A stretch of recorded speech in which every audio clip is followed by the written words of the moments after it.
오늘 하나님께서 우리에게 주신 말씀은 예레미야서 33장 14절에서 16절, 예레미야서 33장 14절에서 16절입니다. 제가 봉독해 드리겠습니다. 여호와의 말씀이니라. 보라, 내가 이스라엘 집과 유다 집에 대하여 일러준 선한 말을 성취할 날이 이르리라. 그날 그때 내가 다윗에게서 한 공의로운 가지가 나게 하리니 그가 이 땅에 정의와 공의를 실행할 것이라. 그날에 유다가 구원을 받겠고 예루살렘이 안전하게 살 것이며 이 성은 여호와는 우리의 의라는 이름을 얻으리라.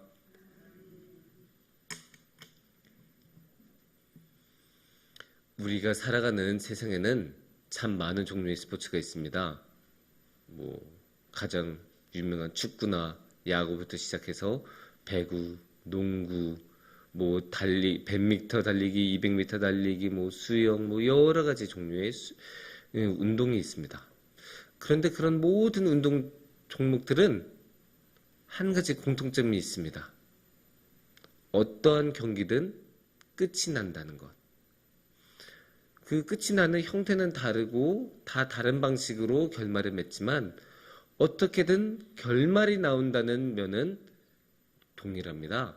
그래서 그 결말이 쭉 경기가 진행이 되다가 딱 나오는데, 그래서 그 결과를 통해서 승부가 결정이 되죠. 물론 무승부라는 방식도 엄연히 존재하지만 그래도 어떻게든 경기의 결과가 나온다는 것에는 변함이 없습니다. 그래서 모든 운동은 경기에 끝이 있고 결과가 나옵니다. 그래서 그 경기를 이렇게 딱 하다가 결과가 나올 때쯤이 되면 선수들도 다 압니다. 우리가 승기를 잡았다, 아니면 패색이 짙다, 이런 말을 하지 않습니까?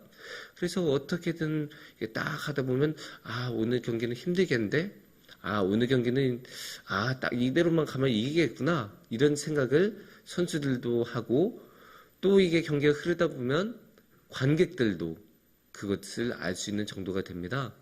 그래서 끝이 딱 올수록 어떤 선수들은 이 승부의 격차가 너무 많이 벌어져서 이미 좌절하고 승부에 대한 의욕을 잃어버리기도 하고, 어떤 사람은 더 자신감 있게 뛰기도 합니다. 그런데 이 스포츠라는 게 미묘해서 의외성이라는 게 있습니다. 그러다 보니 아무리 이렇게 앞서가다가도 갑자기 단번에 이게 뒤집히기도 합니다.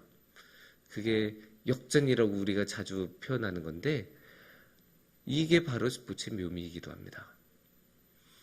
1분 장기라는 스포츠라고도 할 수 있는데 1분 장기가 있어요. 근데 여기서 특이한 게 1분 장기를 오래 봐온 분들은 장기판을 보지 않아도 그 장기를 두고 있는 그 기사들만 봐도 누가 이기고 있다라는 것을 알 수가 있대요. 특히 경기 후반으로 갈수록. 어떤 선수는 이렇게 완전히 인상을 쓰면서 완전히 집중하면서 그 장기판을 보고 있는데, 어떤 사람은 완전 편안한 표정으로 여유 있게 장기판을 보고 있습니다.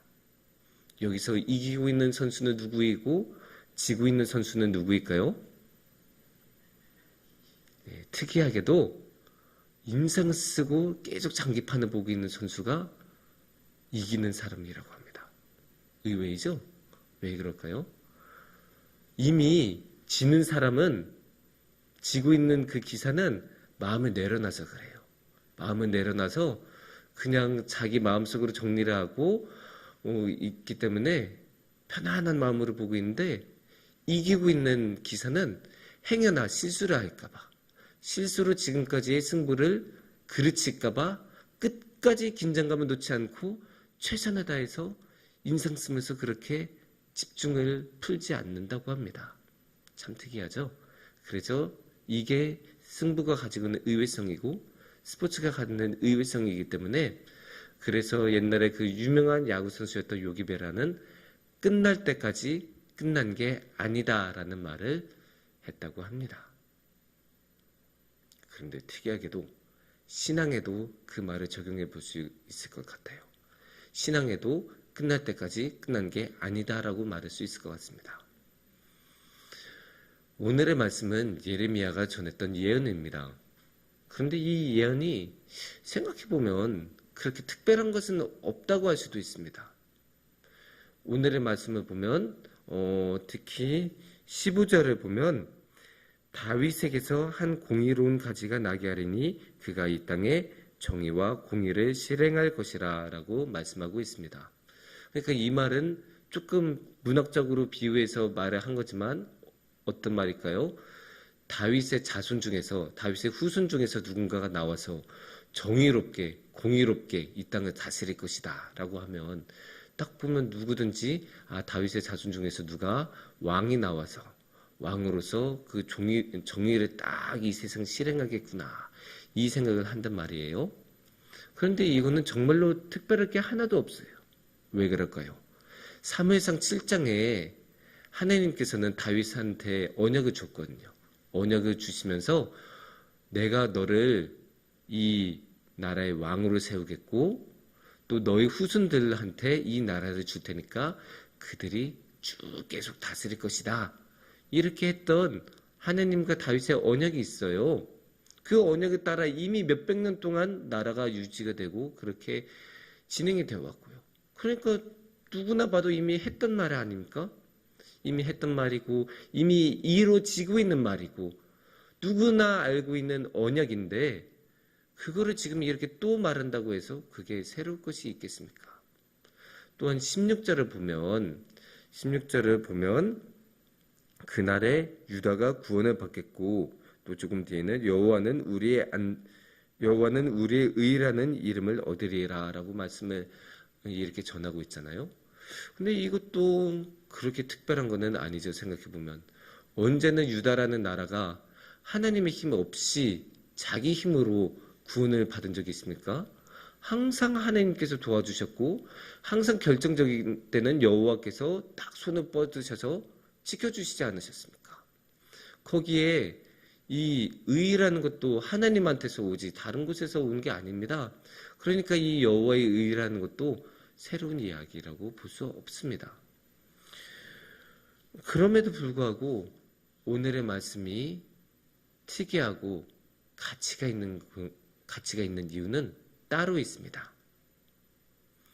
오늘의 말씀이 선포가 되었던 상황을 생각해 봐야 합니다. 예레미야는 어떤 시절에 살았던 사람일까요? 유다 왕국이 멸망할 때 그 즈음에 살았던 사람입니다. 그러니까 이 말씀도 유다 왕국이 내리막길로 가고 멸망할 때쯤에 선포했던 예언이라고 할 수 있습니다.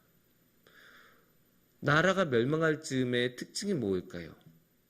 국내적으로는 혼란이 엄청 많고 경제는 이미 파탄에 이르고 또 무엇보다 외세의 침입이 엄청나게 심한데 그거를 막아낼 힘이 국가에게는 없습니다. 근데 유다 왕국이 딱 그랬죠. 이미 한 차례 아수르한테 엄청난 약탈을 당했고 그 다음엔 이제 바빌론이란 나라가 쳐들어와서 침입을 합니다. 말 그대로 나라를 유린하고 있습니다. 그런데 그거를 막아낼 힘이 없어요. 외교적으로든 군사력으로든 어떻게든 그거를 막아내고 이겨낼 힘이 없습니다. 특히나 바벨론이란 나라는 그냥 모압이나 암몬처럼 옆에 있는 그런 자그마한 나라가 아니라 그 당시 이 지역에 패권해지고 있었던 가장 강력한 국가였습니다. 그런 국가가 유다 왕국을 삼키려고 군대를 이끌고 이렇게 침입하니까 얼마나 암담합니까? 정말로 바람 앞에 촛불이라고 할 수 있을 만큼 위급한 상황입니다. 그런데 그런 상황에서 예레미야는 걱정하지 마라. 하나님께서는 구원을 주신다. 이렇게 말씀하고 있어요. 걱정하지 마라. 다윗의 후손이 계속 다스리고 다윗의 후손이 정의를 행할 것이다. 이렇게 말씀하고 있는 거예요. 그러니까 이게 다르게 들리지 않겠습니까? 마치 축구 경기에서 경기 막판 한 85분쯤 됐을 때 5대 0으로 지고 있는데도 이길 수 있다라고 말하면 누가 믿겠습니까? 인간의 상식으로는 아무리 생각해도 이해가 되지 않죠. 받아들여지지가 않죠. 그러니까 이 당시에도 유다 백성들이 예레미야가 아무리 열심히 예언을 선포하고 피를 토하는 심정으로 계속 말해도 아무도 믿지 않았던 거예요. 믿을 수가 없는 상황이니까. 이렇게 나라가 망해가는 상황에도 다윗의 후손이 계속 다스린다고 하면 누가 믿겠습니까? 하지만 이 말씀을 이끌어가는 분이 누구이십니까? 하나님이십니다. 하나님이 예레미야에게 이 말씀을 주시지 않았습니까? 그리고 하나님은 어떤 분이십니까? 하나님은 말씀으로 이 세상을 창조하신 분이십니다. 그렇기 때문에 하나님의 말씀은 그 어떠한 한 말씀조차도 땅에 의미 없이 떨어지지 않습니다. 하나님의 말씀은 힘이 있고 능력이 있어서 반드시 이루어지는 말씀입니다.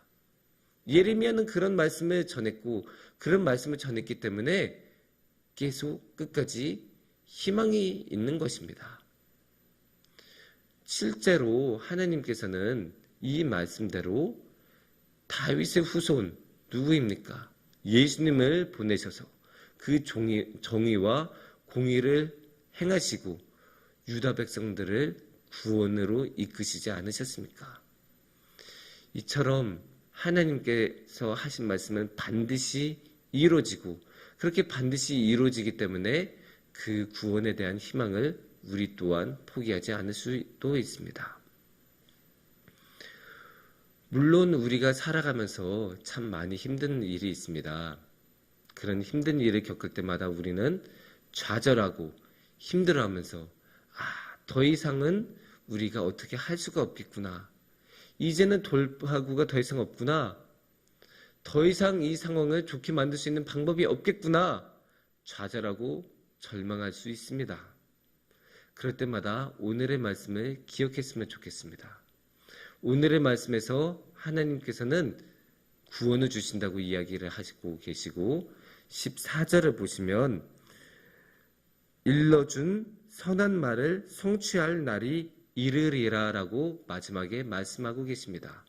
하나님께서 말씀하신 그 성취할 날이 온다고 하나님께서는 분명히 말씀하고 계십니다. 그러니까 우리는 그 희망을 가질 수가 있습니다.